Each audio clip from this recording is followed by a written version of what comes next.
Let's do a quick video about Datejusts.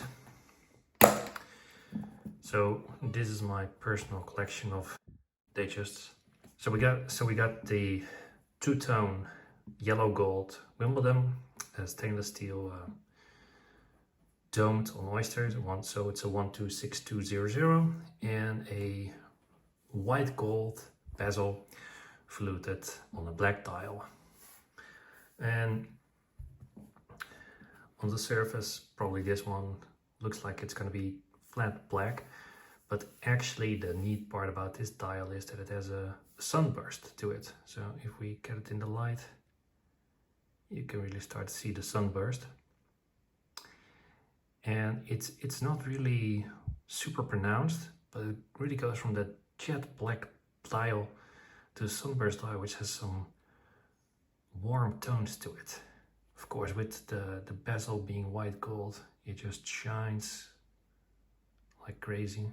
Of course, the bezel is dirty. It's almost impossible to keep these clean. Really like this watch. It is, they're all 36 millimeters. This one is on the Jubilee. This is such a classic Rolex look. The black dial, in my opinion, is very underrated. But quintessential Rolex, like there's no mistaken. This is a Rolex, and the black dial, especially when it's really black, like when there's not a spotlight on it, it really has a strong resemblance with a lot of other Rolex dials. Then of course, when you get some stronger light on it, the dial becomes a bit more matte, and then even with the sunburst. The sunburst is very subtle. If we compare this sunburst to the blue one, it's way more pronounced.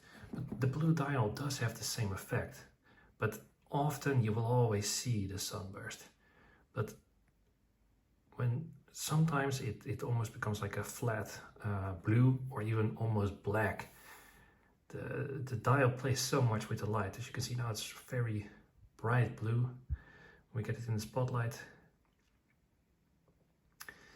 The dial gets a strong sunburst. The sunburst is pretty good, but it does have a bit of bowing, as you can see here. They all have it, but it really depends on the color. Like the black one has it much less pronounced. The black is probably technically a better sunburst, but it's much more subtle. The blue one is much more aggressive with the sunburst. Really love this one. Very different watch compared to the black one. If you're gonna go for oyster, you should get the smooth bezel. If you're gonna go for Jubilee, you should get the fluted bezel. But you do you. I think oyster with fluted looks better than Jubilee with fluted, but that's my personal preference. Yeah, again, typical Rolex with the oyster bracelet. And then the watch itself is quite subdued. I think this one really needs a busier dial like the blue. If you're gonna go for black, yeah, it's gonna be a typical Rolex, like super iconic. But in my opinion, it's gonna be a tad too boring. This oyster with don't bezel, a lot of people think it's already quite boring and bland. I kind of agree with that. It needs a good dial to match it. And then we come to the last one, which is very different than the black one, even though they both are Jubilee fluted. The yellow gold adds a lot of different character to it. It's solid gold in the middle links. The clasp that's a nice construction how they created it. We'll go into that in a later video.